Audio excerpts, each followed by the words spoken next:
चंदन से महकी जीवन फुलवारी है। ज्ञान के चंदन से महकी जीवन फुलवारी है। आपकी शिक्षाएं बाबा हमको लगती प्यारी है, लगती प्यारी है। ज्ञान के चंदन से महकी जीवन फुलवारी है। ज्ञान के चंदन से महकी जीवन फुलवारी है।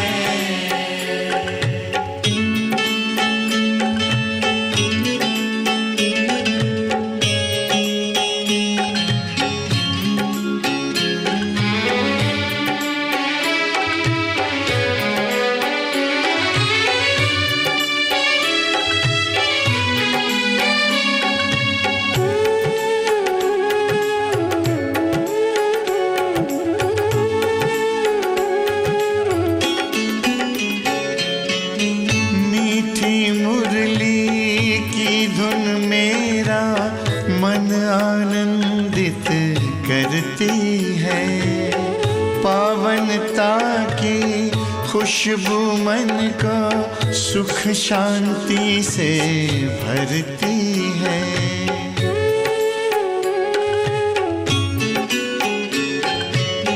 मीठी मुरली की धुन मेरा मन आनंदित करती है, पावनता की खुशबू मन को सुख शांति से भरती है। ज्ञान सूर्य की किरणों से हुई बगिया उजियारी है, बगिया उजियारी है।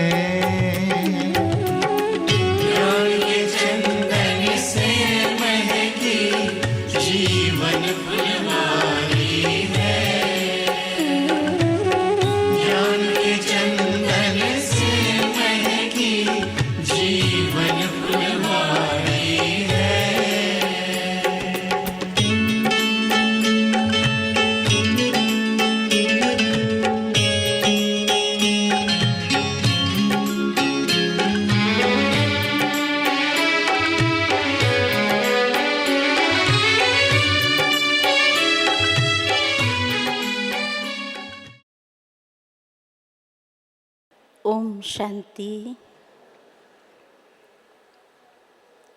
संसार में आज सर्वत्र इंसान जिस गति से चल रहा है, सभी अपने अपने हिसाब से अपने घर में बहुत अच्छे से चल रहे हैं। नौकरी धंधा भी अपने हिसाब की कर रहे हैं, व्यापार भी कर रहे हैं, सब कुछ कर रहे हैं। पढ़ने वाले पढ़ाई भी पढ़ रहे हैं। कई अपना एम रखे हैं कि बहुत ऊंची पढ़ाई करेंगे और बहुत ऊंचा नाम कमाएंगे, बहुत पैसे भी कमाएंगे, बहुत कुछ आश भी रखे हैं, चल रहे हैं। और हम देखते हैं कि जिन्होंने जो भी आश रखी है उसके लिए वैसा पुरुषार्थ करते हैं, उन्हें फल भी मिलता है। अच्छी पढ़ाई पढ़ कर के कोई विदेश भी जाता है और अच्छी कमाई भी करके अपने घर परिवार को भी चलाता है।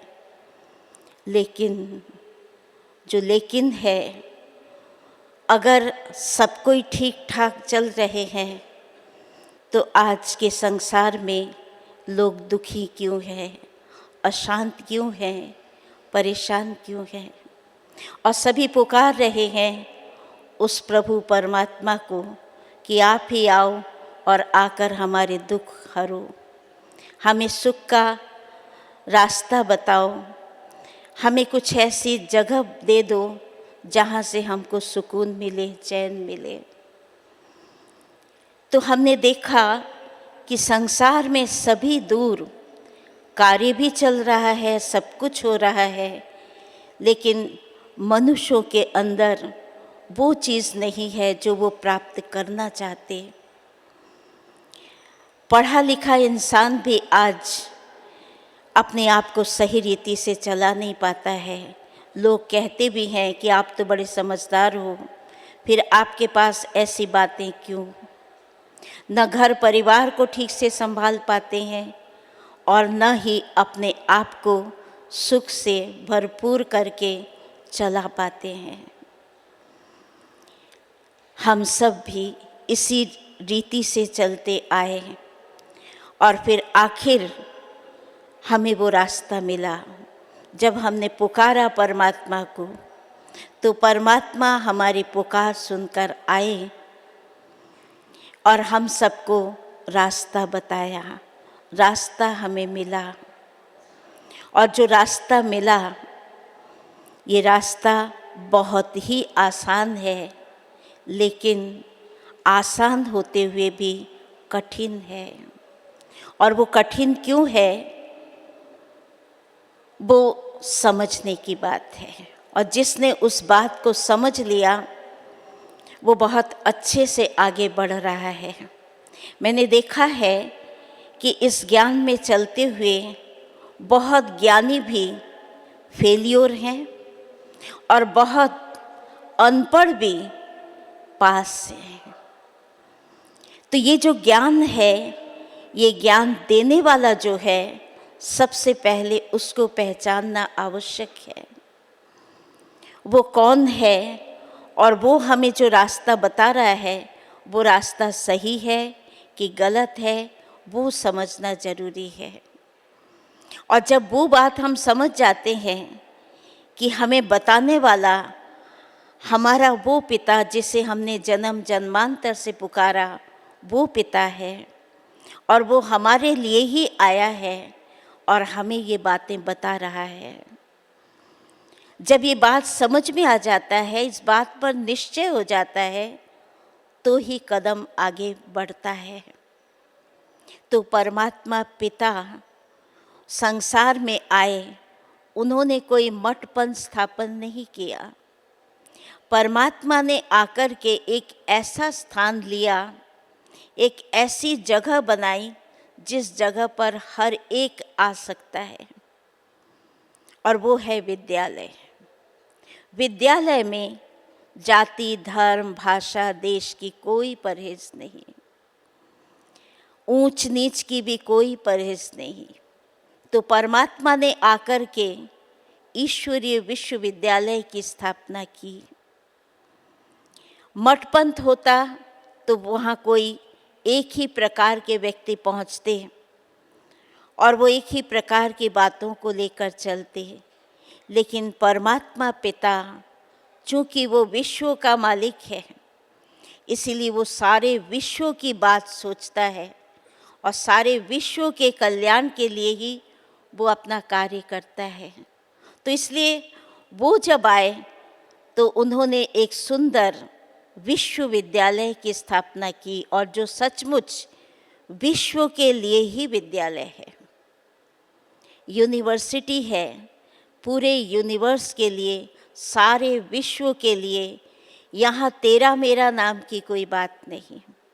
और जो उन्होंने बताया, परमात्मा पिता जब आए तो उन्होंने आकर के ये नहीं कहा कि तुम जल चढ़ाओ, फूल चढ़ाओ, पत्ती चढ़ाओ, ऐसे याद करो, इधर पूरब की दिशा में करो, पश्चिम की दिशा में न करो। ये सब बातें उन्होंने नहीं कहा। परमात्मा पिता ने ये जरूर कहा, मुझे याद करो, लेकिन मैं कौन हूँ, मैं कैसा हूँ, सबसे पहले उस बात पर विशेष ध्यान खिंचवाया। तो परमात्मा पिता ने जो बात कही, सबसे पहले सत्य बात कही कि तुम एक आत्मा हो, जो आज तक किसी ने नहीं बताया। कोई सत्संग में ये बातें नहीं होती कि तुम एक आत्मा हो, मैं भी आत्मा हूँ, और हम सब आत्माओं का पिता परमात्मा है। सत्य बात बताया कि तुम जिसको मैं समझते हो, ये तुम नहीं हो। और तुम्हारे इस मैं सोचने के कारण ही तुम दुखी हो, तुम अशांत हो, परेशान हो। तुम अपने इस आत्मा को जानो। ये बात कही और उन्होंने विद्यालय में पढ़ाया। सबसे पहली पढ़ाई, पहला पाठ, तुम एक आत्मा हो। और ये पढ़ाई जिसने पढ़ ली, पढ़ाई पढ़ कर के अनुभव कर लिया, अपने जीवन में उन बातों को धारण कर लिया, उसके जीवन में सुख शांति ऑटोमेटिक आने लगी। जो सिर्फ सुना और चला गया, दूसरे दिन भी आया, फिर सुना, फिर चला गया, परंतु महसूस नहीं किया, उसका चाल चलन वैसा ही रहा। तो ये जो पढ़ाई है, ये पढ़ाई हमें माला माल करने वाला है।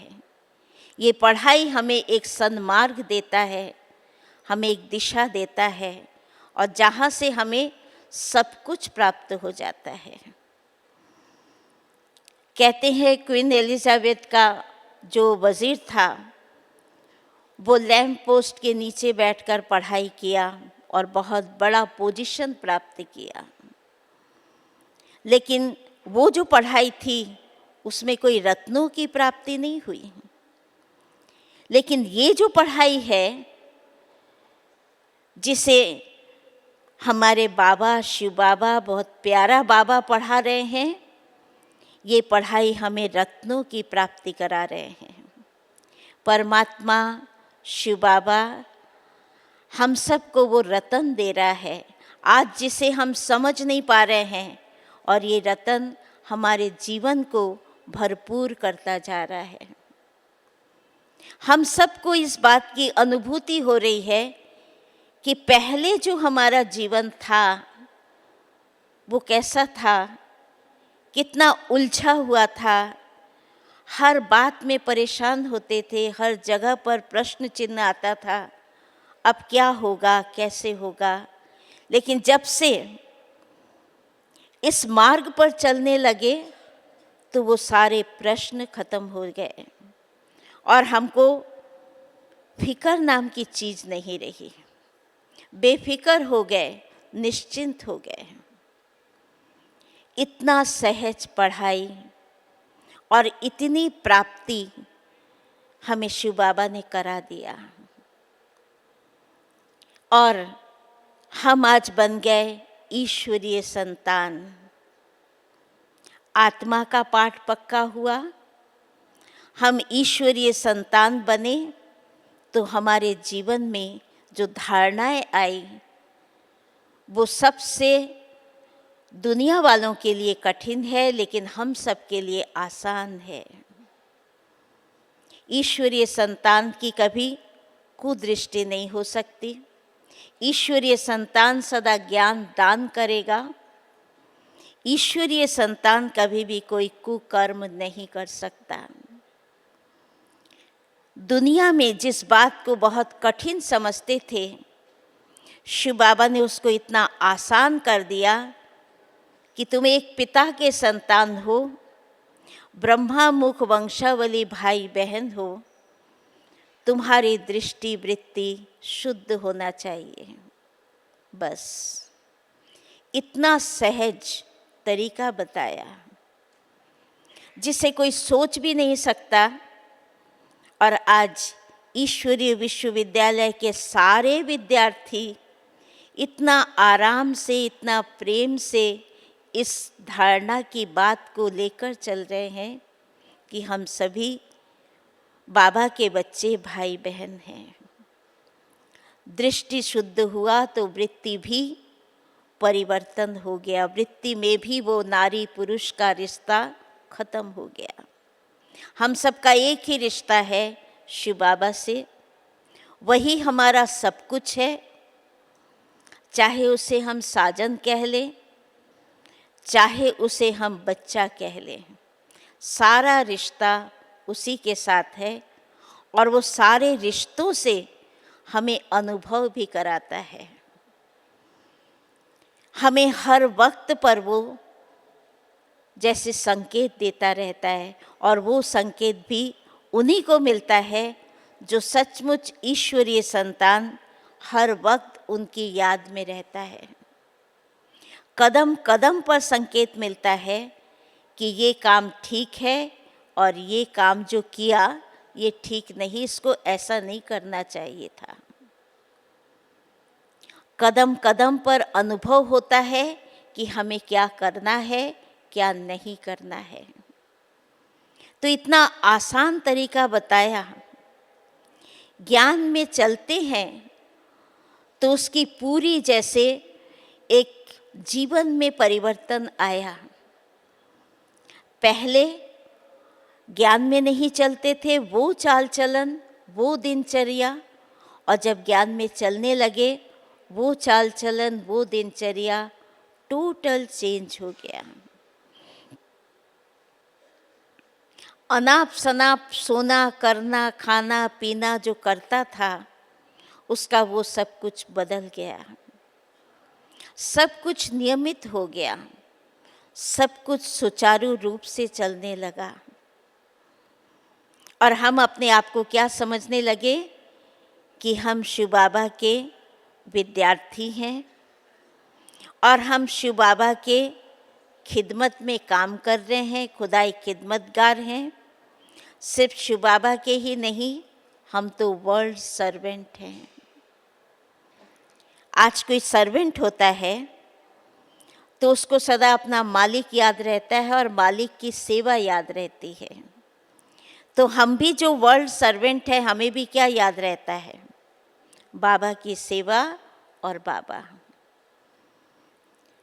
चलते फिरते उठते बैठते बार बार चिंतन चलता है, आज इस प्रकार की सेवा किया जाए, आज इस तरह से लोगों को बताया जाए, आज इस प्रकार से फलानी जगह जाया जाए जहाँ ऐसे ऐसे लोग हैं जिन्हों को कुछ पता ही नहीं है।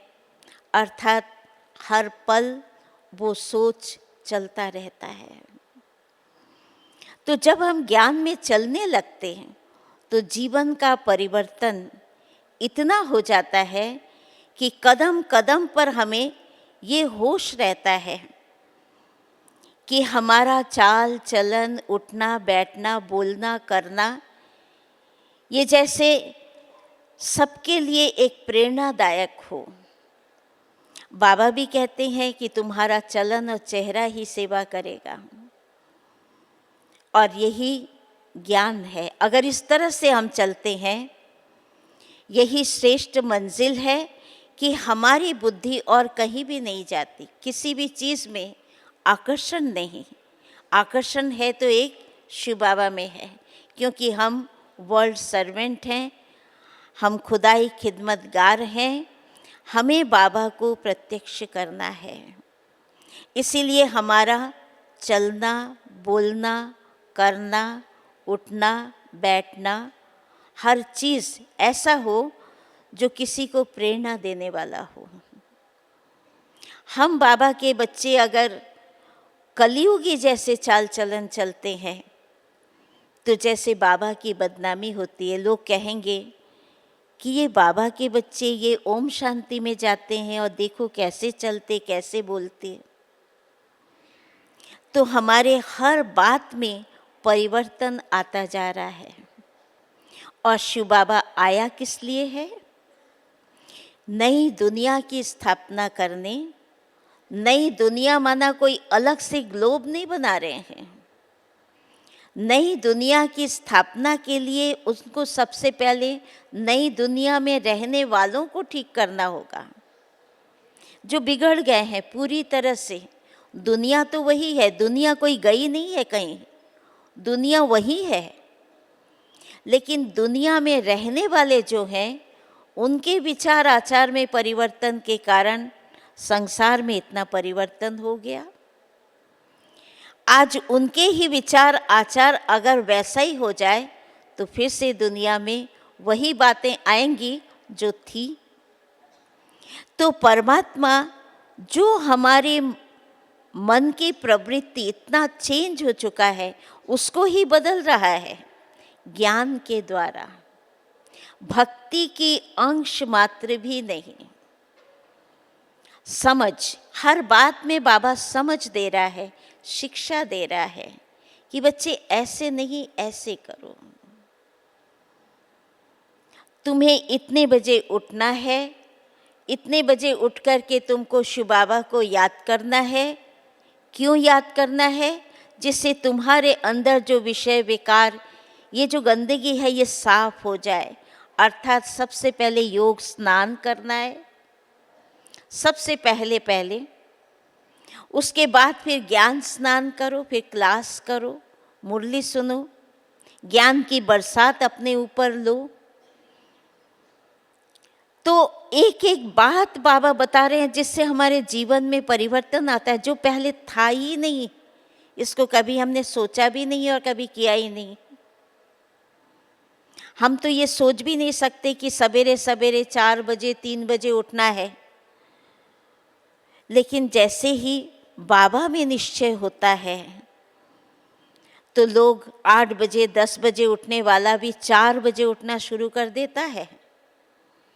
और जब वो उठने लगता है, उसको कुछ प्राप्ति होने लगती है, परिवर्तन आता है, तो उसको मजा आ जाता है। हम आप सभी अनुभव करते हैं इस बात को कि जैसे हम सवेरे उठते हैं और कोई दिन न उठे, सोते ही रहे और फिर उठे हम 8 बजे 10 बजे, अनुभव करो कैसा लगता है। इतना परिवर्तन जो हम जन्म जन्मांतर से करते आए, उसे बाबा के ज्ञान ने परिवर्तन कर दिया। जीवन का परिवर्तन हो गया। और जब इस प्रकार का परिवर्तन हमारा उठना, बैठना, बोलना, करना, सब बातों में आता जाता है, तो हमारे अंदर वो दिव्यताएं आने लगती है। शिव बाबा नई दुनिया की स्थापना में देवी देवताओं को ही तो लाएंगे ना। सबसे पहले इंसान जरूर जाएगा, लेकिन वो इंसान देवताएं होंगे, दैवी गुणों से संपन्न होंगे। इंसान आज भी है, लेकिन आज का इंसान हैवान हो चुका है। उसके अंदर की प्रवृत्ति आसुरी हो चुकी है। और शिव बाबा हमारे अंदर की प्रवृत्ति को दैवी बना रहे हैं, हमारे अंदर देवत्व की जागृति कर रहे हैं। और हमारे आचरण में परिवर्तन दूसरों को प्रेरित करता है। समझने वाले समझ जाते हैं कि हाँ, ऐसा जीवन जरूर बनाना है। खाना पीना, रहना करना, हर एक चीज़ बदलने लगता है। तो ज्ञान जो हमें सिखाता है कि तुम्हें किस रीति से चलना है, अगर हम इस रीति से चलते रहे, श्रीमद् प्रमाण चलते रहे, जिससे हमारा जीवन अनमोल बनता जा रहा है, चलते चलते अगर कोई माया आ जाती है, माया के वश में हो जाते हैं, माया अर्थात पुरानी दुनिया की, कोई संगी साथी ऐसा मिल गया जो हमें वापस कलयुग, उस युग में ले गया। हम आज जब यहाँ चलने लगे तो बाबा ने हमें बताया तुम संगम युग में हो। अभी तुम्हारा युग परिवर्तन हो चुका है, तुम कलयुगी नहीं हो, तुम्हारा लंगर उठ चुका है। तुम दुखी थे, अशांत थे, परेशान थे, वो खत्म हो गया है।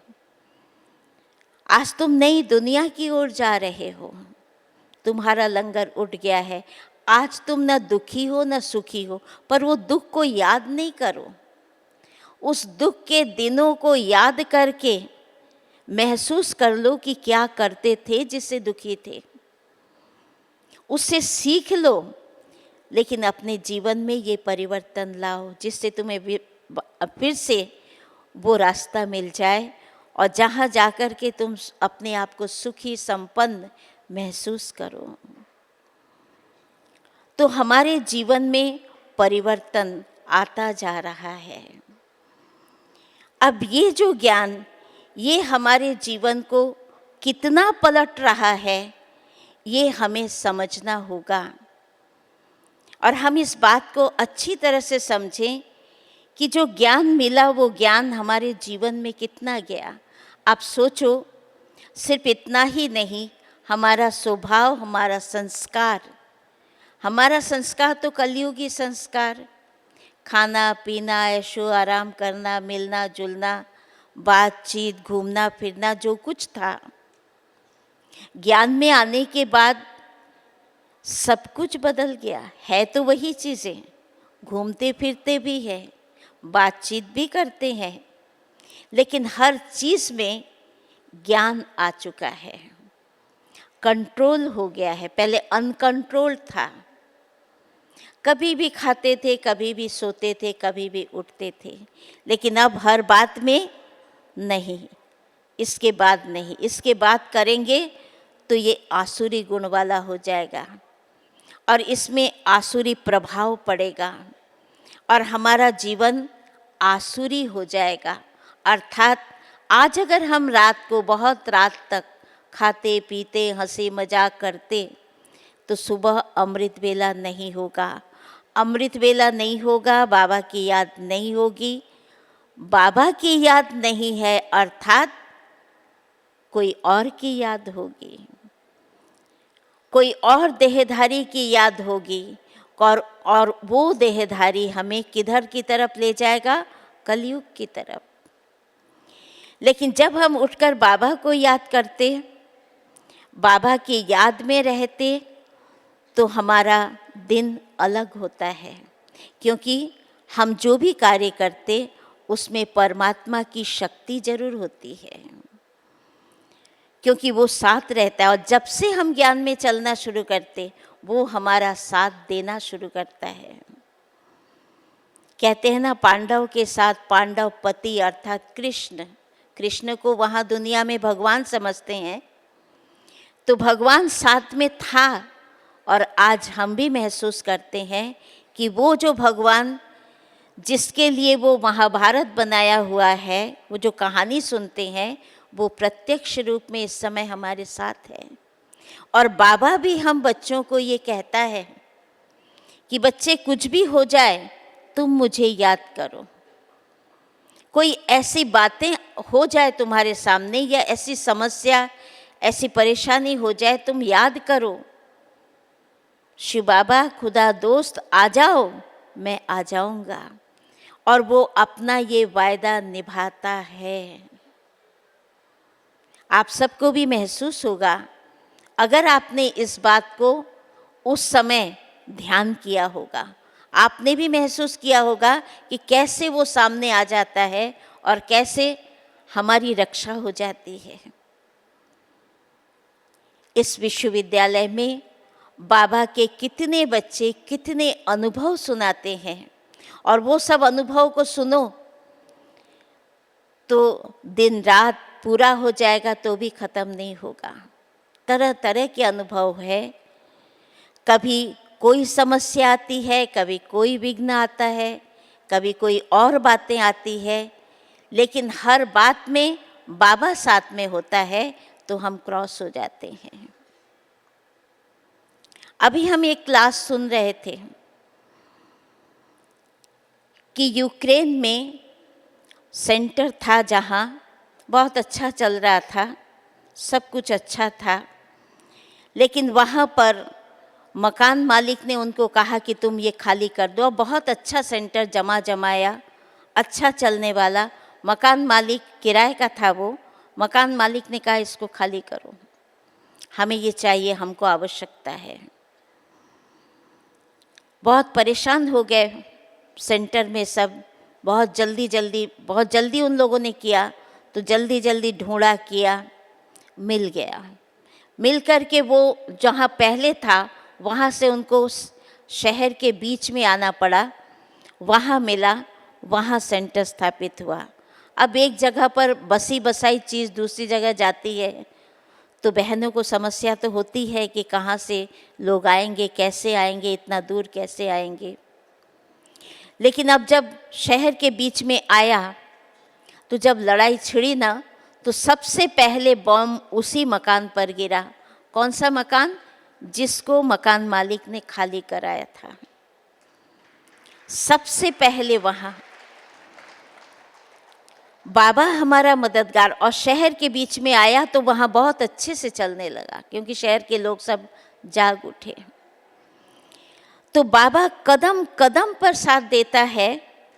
और हम सब उस समय किसको याद करते, बाबा ये क्या हो गया, अब कैसे होगा? तो बाबा बताते हैं ऐसे होता है, मैं हूं ना साथ में।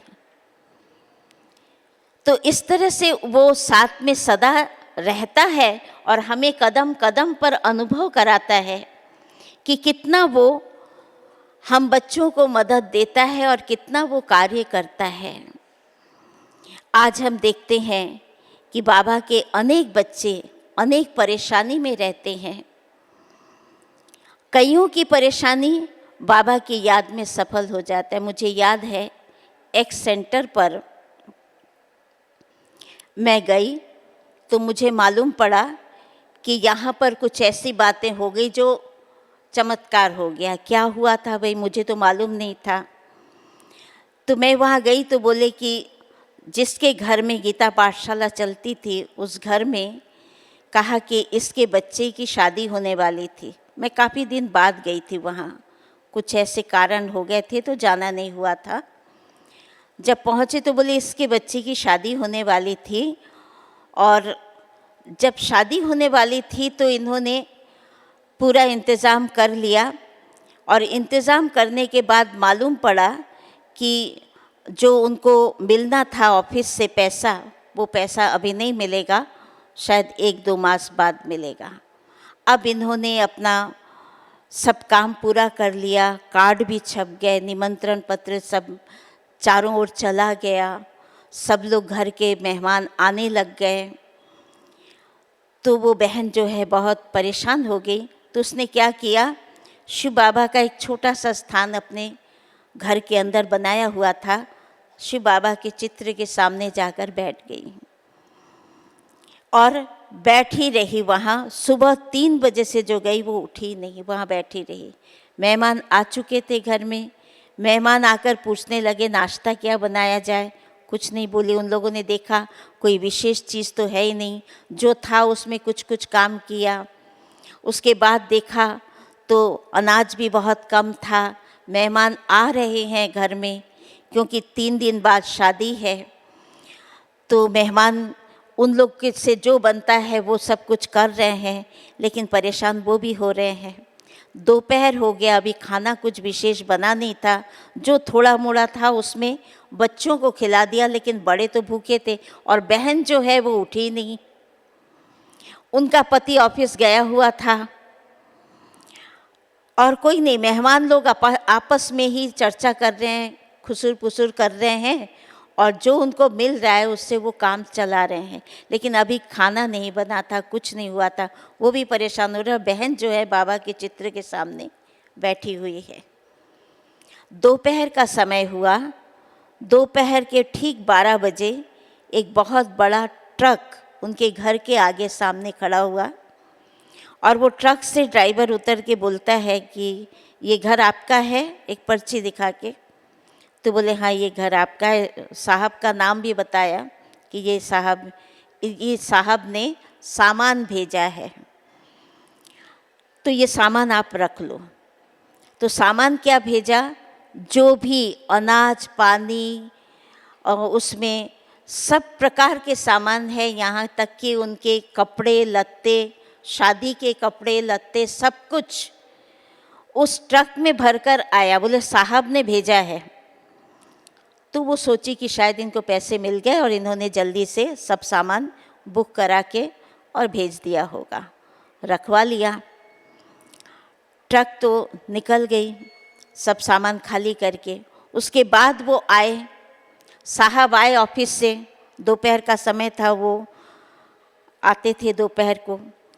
तो दोपहर आए तो पूछा, सब सामान पहले देखा, पूछा तो नहीं, सामान देखा, पूछा ये क्या है, इतना सामान कहाँ से आया? तो बोले आपने ही तो भेजा है। इधर जैसे सामान पहुँचा, बहन तो बैठी थी बाबा के सामने, मेहमानों ने सामान सब खोल दिया, घी तेल और आटा दाल चावल जो भी था सब निकाल के उन लोग अपना काम शुरू कर दिए। खाना बनाना शुरू कर दिए। बहन बैठी थी, बहन को मालूम नहीं।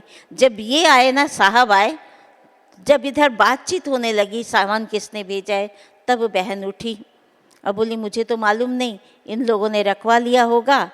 और तो बोले कि मैंने तो कुछ भी नहीं भिजवाया, मैंने तो कुछ भी नहीं किया, मैं तो ऑफिस गया और आ रहा हूँ। तो बोले फिर ये सामान किसका? और वो जो पर्ची दिखाई, ये देखो पर्ची है, पर्ची में आपका नाम लिखा हुआ है और आपने सामान भिजवाया। बोले कि ज़रूर कोई गलती हुई होगी, किसी और का सामान है और हमने रखवा लिया और यूज़ भी कर लिया, अब क्या होगा? सोच सोच के परेशान हो गए। पर मेहमानों ने कहा अभी तो होने दो, अभी तो अपना काम चलने दो, बाद में आप लोग निपटा लेना जो भी आपकी समस्या है। काम शुरू हो गया, शादी भी हो गई, सब सामान आ गया था। सामान के साथ आप सोचो दूल्हे का सामान, कपड़े लत्ते जेवर जो भी है, सब कुछ, सब काम हो गया। उसके बाद उन लोग इंतज़ार करने लगे कोई आएगा बोलेगा मेरा सामान है, आपने ये किया वो किया, पर कोई भी नहीं आया। मैं जिस दिन गई थी उस दिन बोले कि दीदी 2 महीना हो गया है, अभी तक कोई भी नहीं आया, काम हो गया हमारा। तो मैंने कहा अब कोई आएगा भी नहीं, ये तो बाबा ने करवा दिया। आप बाबा के पास बैठी थी ना, इसीलिए ये आपका काम पूर्ण हो गया। अब आप सोचो नहीं, अब आप खुश हो जाओ, आपका घर का काम पूरा हो गया और काम निपट गया, क्योंकि आप इतना तपस्या की ना, इसीलिए बाबा ने आपका काम कर दिया। और बाबा हर पल पर बच्चों का मदद करता है। और सचमुच वो पता ही नहीं चला, अंत तक पता नहीं चला कि किसका सामान था, किसने भेजा। तो बाबा इस प्रकार से बच्चों की मदद करते हैं, छोटे से छोटा बड़े से बड़ा मदद बाबा करते हैं। और वो अगर हम बार बार अनुभव करते रहें कि किस प्रकार की मदद हमें बाबा से मिल रही है, तो हमको कितनी खुशी मिलेगी। और ये जो चीज़ है, जितना जितना हम इस ज्ञान के अंदर आते जा रहे हैं, हमें हर चीज़ मिलती जा रही है, परंतु परिवर्तन हमारे अंदर कितना हुआ, ये बाबा जानना चाहता है। आज भी बाबा यही कहते हैं कि जो मेरी आश है वो आश पूरी कब होगी, कब डेट फिक्स करोगे कि तुम संपन्न संपूर्ण बन जाओगे। बाबा प्रतिदिन हम बच्चों को ज्ञान के अनमोल रतन देते हैं, खजाने दे रहे हैं। ये खजाने कोई रुपया पैसा नहीं है, लेकिन ये खजाने हैं ज्ञान, गुण, संकल्प, शक्तियाँ, ये सब हमारे खजाने हैं जो हमारे जीवन को भरपूर कर रहा है। रुपया पैसा थोड़े समय के लिए भरपूर करेगा, लेकिन सदा काल के लिए नहीं करेगा। आज कोई कहता है कि मेरे पास बहुत पैसे हैं, मैं इतना बड़ा आदमी हूँ, कल जब वो रिटायर हो जाता है या वो अपने सीट से नीचे उतर जाता है या उसके बच्चे बड़े हो जाते हैं, तब उसका वो रुपया पैसा कहाँ जाता है। और वो बच्चे बड़े होकर के बाप को गुलाम बना देते हैं या बाप को घर से निकाल देते हैं, तो उसका वो पैसे कौड़ी का जो वो कल तक बोल रहा था मेरे पास है, वो हुआ। लेकिन ये जो ज्ञान रतन है, ये हमारे पास सदा रहेगा, इसे कोई छीन नहीं सकता, कोई लूट नहीं सकता। लेकिन हमारे जीवन का परिवर्तन, हम अगर इस ज्ञान मार्ग पर चल रहे हैं तो हमें लौटकर वो पुरानी बातों में नहीं जाना चाहिए। जैसे कि हम कई रस्म रिवाज कलयुगी अपना लेते हैं। कई जगह हम देखते हैं लोग अपने घर में रिश्ते नातों में जाते हैं और वहाँ जाकर के जो भी उनका क्रियाक्रम होता है, चाहे शादी हो चाहे और कोई भी कार्यक्रम हो, वहाँ जाकर कलयुगी ड्रेस पहनना, कलयुगी चाल चलन से नृत्य करना आदि आदि। तो ये ऐसा लगता है जैसे ज्ञान में बहुत अंदर तक नहीं पहुँचे हैं। हम अगर उस रास्ता को छोड़ चुके हैं तो उस रास्ते में हमें वापस नहीं जाना चाहिए, और वहाँ फिर बाबा की बदनामी होती है। लोग कहेंगे ना ज्ञान में चलते और देखो इन्होंने ऐसे ऐसे डांस किया। कई बार तो हम ऐसे कर्म में लिप्त भी हो जाते हैं कि चलो तुम्हारा ये काम नहीं हुआ तो मैं भी तुम्हारी तरफ से ये करा देता हूँ। हेरा फेरी, कुछ इधर उधर के, कुछ उल्टा पुल्टा कार्य, मारपीट का कार्य, कुछ किसी के साथ दुश्मनी है, उसके अपने दोस्त को बचाने के लिए कुछ ऐसा कर्तव्य करना कई लोग करते हैं। बाबा के ज्ञान में आने के बाद कई इस प्रकार की बातें करते हैं जो ऐसा लगता है कि इसका ज्ञान कहाँ गया। जीवन का परिवर्तन, हम अगर देव बन रहे हैं तो फिर हम दानव तो नहीं बन सकते ना, कि बन जाएंगे। अगर हम बनते हैं मतलब हम ज्ञान में नहीं हैं, हम चल तो रहे हैं, आ रहे हैं, लेकिन बाबा को सही रीति से जाना नहीं, पहचाना नहीं, वो अनुभव नहीं किया।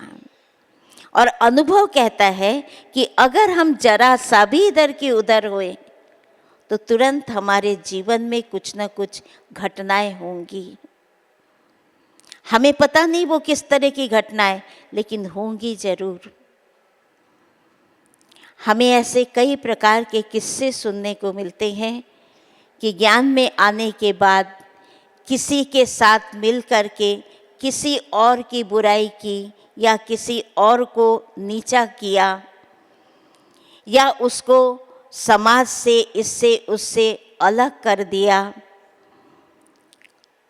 तो बाद में पता पड़ता है कि उसके पास भी ऐसी बातें आई जो दूसरों ने उसके बारे में बहुत कुछ कहा और वो आज अपने आप को बहुत डिस्टर्ब महसूस कर रहे हैं। तो कई प्रकार की ऐसी बातें जीवन में आते हैं जिन्हें जानना, पहचानना जरूरी है। छोटी छोटी बातों में हम देखते हैं बाबा के बच्चे बनकर के कभी आपस में बिजनेस की बातें करते हैं और आपस में अपना बिजनेस शुरू कर देते हैं, पार्टनर बन जाते हैं। पार्टनर बनने के बाद एक दूसरे को मदद किया, थोड़े दिन चलने के बाद किसी की नीयत थोड़ी डामाडोल हुई और उसने उसके पैसे को ऐंठना शुरू किया। जितना उसको देना था उतना नहीं दिया, अपने पास रख लिया। बाद में पता पड़ा तो उसने उसको बोलना शुरू किया, भाई तुम्हारे पास इतना है, तुमको देना तो चाहिए था।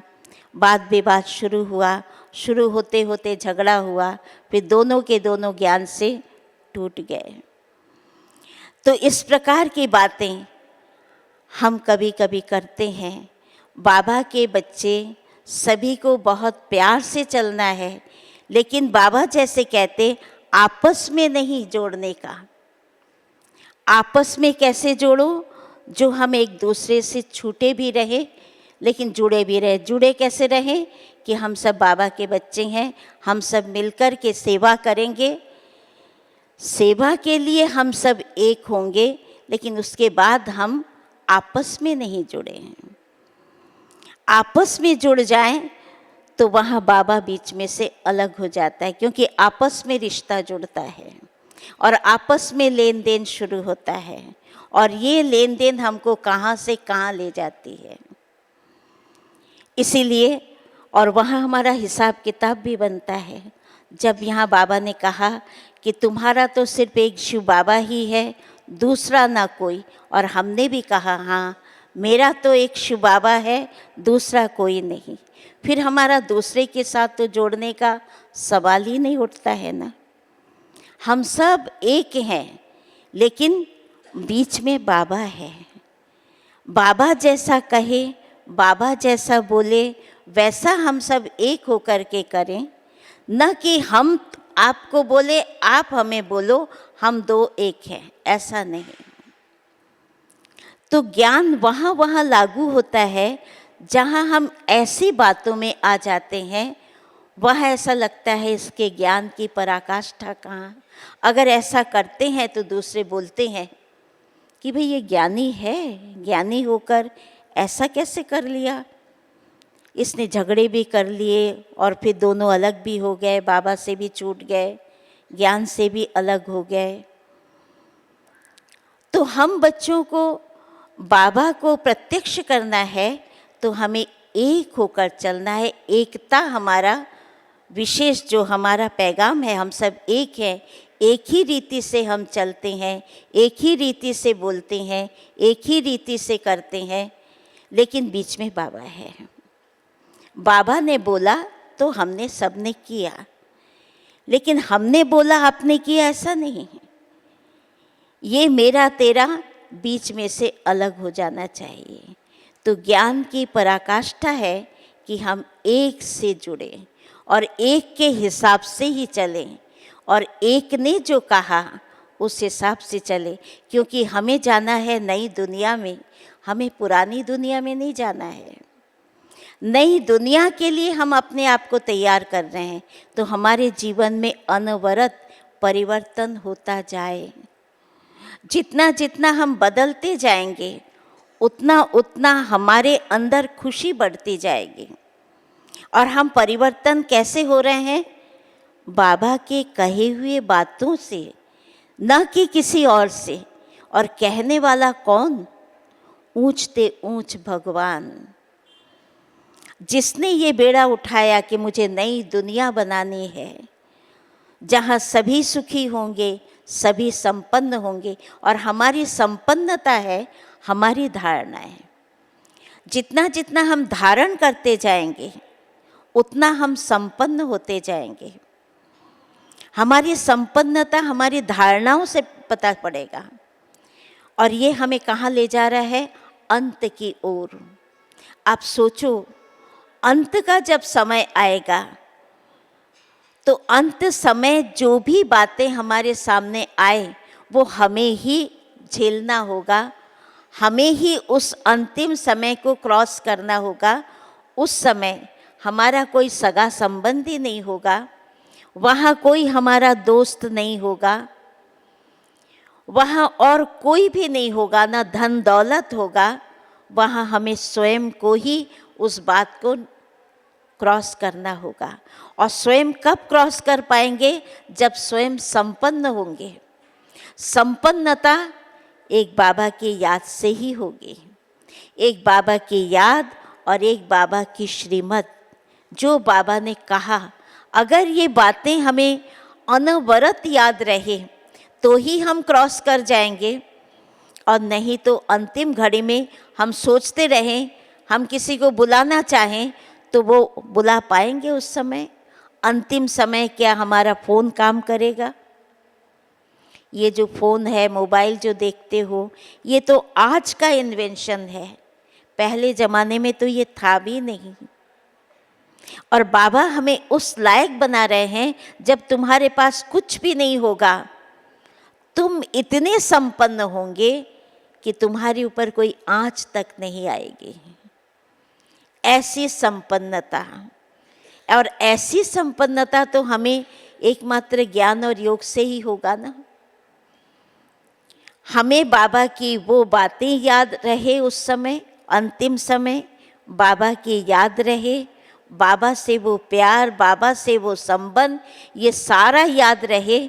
न कि मुझे याद आए घर द्वार, जमीन जायदाद, यार दोस्त, पैसे कौड़ी, ये सब हमको रास्ता नहीं बताएगा। रास्ता दिखाने वाला एक बाबा ही होगा।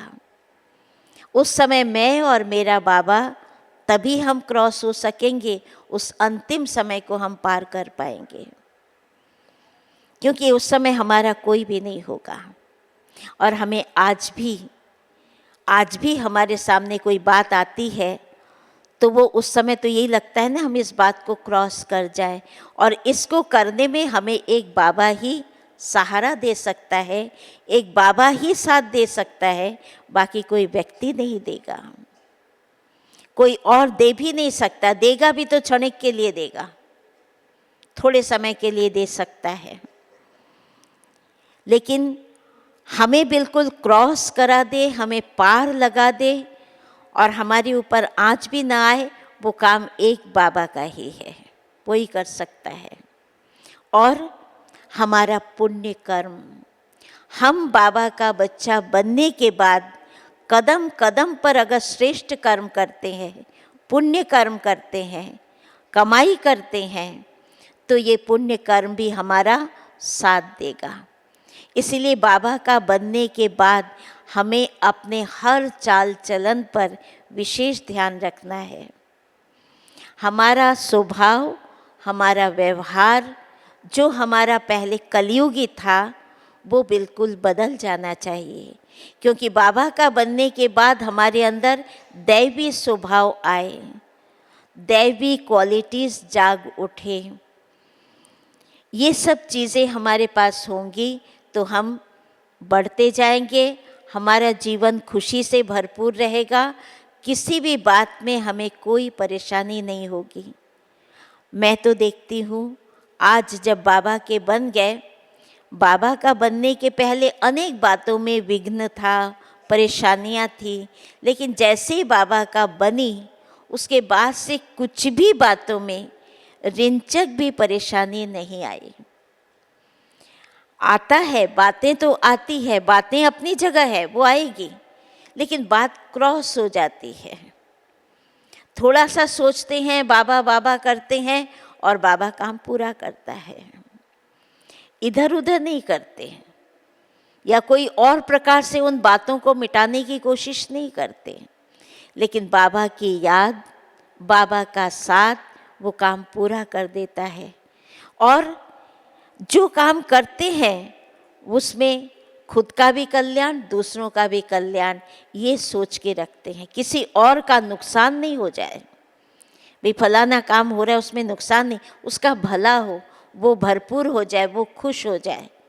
हमेशा हर कार्य करने के पहले ये देखते हैं कि किसी को कष्ट तो नहीं हुआ, किसी को दुख तो नहीं हुआ, मेरे स्वभाव से, मेरे व्यवहार से, मेरे बोली से किसी को कष्ट तो नहीं पहुंचा, क्योंकि हम सब कलयुग में यही करते थे। कष्ट बहुत दिया लोगों को, कांटा जैसे चुभे, लेकिन बाबा का बनने के बाद हर एक को सुख दिया। तो ये पुण्य की कमाई, और ये कमाई अंतिम समय हमारा साथ देती जाएगी। तो हमें अंत समय की तैयारी भी करनी है। हमें नई दुनिया में जाना है, पुरानी दुनिया को दिल से, मन से, चित्त से भूल जाना है। पुरानी दुनिया के जो लोग हैं उन्हें भी हम इसी दृष्टि से देखें कि ये भी अगली दुनिया में चले, इनका भी कल्याण हो, इनका भी भला हो, सारा संसार साथ चले। हमारी तो ये आश है सारा संसार साथ चले, लेकिन ड्रामा अनुसार चलेगा तो उतना ही जितने को जाना है। लेकिन हमारी भावना ये रहे बेहद की, सबका भला हो, सबका अच्छा हो, सब सुखी हो, सब संपन्न हो। तो ज्ञान की जो पराकाष्ठा है वो ये है कि मैं क्या बनती जा रही हूँ, मेरे अंदर इतनी क्वालिटीज़ आती जा रही है, मैं बाबा को कैसे प्रत्यक्ष करूं, मेरा जीवन कैसा बन जाए। इन सब बातों को सामने रखते हुए मैं अपने आप को सुधारती जाऊं। बाबा की श्रीमत अनुसार मैं अपने आप को सुधारती जाऊं, जिससे लोगों में ये आए कि इनका जीवन बदल चुका है। कोई भी देखे उनको ये महसूस हो, अरे ये तो देवी है, ये तो देवता है, ऐसा महसूस होने लगे। हम सबके अंदर ये चीज़ आने वाली है। बाबा चाहता है अभी से आ जाए, लोगों को मालूम पड़ जाए। होगा तो पीछे तक, लेकिन हमारा जो पुरुषार्थ वो अभी से। और हम सब जब ऐसे संपन्न बन जाएंगे तो सारी दुनिया में देवी देवताएं प्रत्यक्ष हो जाएंगे, विनाश का नगाड़ा बजेगा और चारों ओर परिवर्तन प्रत्यक्ष दिखेगा। तो इसीलिए हम सबको अब तैयार होना है उस नई दुनिया के लिए, इस ज्ञान से। देखो ये जो पढ़ाई है, अनमोल पढ़ाई है, ये पढ़ाई कभी भी मिस नहीं करनी चाहिए। कौन सा दिन बाबा कौन सी बातें बोल देगा और कौन सी बात हमें बिल्कुल बदल देगा एक झटके में, ये हमें ही नहीं पता है। इसीलिए मिस किसी भी हालत में नहीं होनी चाहिए। अगर मिस होती है तो उस पढ़ाई को विशेष ध्यान देना है कि आज की मुरली में बाबा ने क्या कहा। बाबा मुरली के माध्यम से हम सब बच्चों को भरपूर करता जा रहा है और इतना भर दिया है कि वो निकल नहीं सकता। निकलेगा? आप लोग क्या समझते हो कि हम वापस वैसे ही बन सकते हैं जैसे हम पहले थे, वही उल्टा सीधा खाना पीना चाल चलन? हम नहीं हो सकते। हम बहुत बढ़ चुके हैं, इसीलिए बढ़ते ही रहना है। हमें पीछे मुड़कर देखना ही नहीं है कि क्या हो रहा है क्या नहीं हो रहा है। बाबा तो कितनी बातें हम बच्चों को सावधान कर रहे हैं कि बच्चे अब से इन बातों को छोड़ दो। बाबा कहते हैं ना कि सर्विस इतनी बढ़ती जा रही है, बच्चियां खड़ी हो जाएं, सिर्फ बच्चियां खड़ी हो जाएं। ये बाबा की बनती नहीं, मोह छोड़ती नहीं। बाबा तो स्वर्ग बनाने आया, बच्चों को स्वर्ग में ले जाने आया, पर बच्चे इतना साथ देते नहीं। तो हम सबको जानकर पहचान कर बाबा जैसा है, जो है जैसा है, मैं कैसी हूँ, इन सब बातों को अच्छी तरह से जानकर बाबा का बन जाना है और बन करके वैसे ही चलना है जैसा बाबा चाहते हैं। तो ही हम इस ज्ञान को दुनिया के सामने प्रत्यक्ष कर सकेंगे और दुनिया को भी ये मालूम पड़ेगा कि ऐसा हम सबको बनना चाहिए। ठीक है ना? ओम शांति।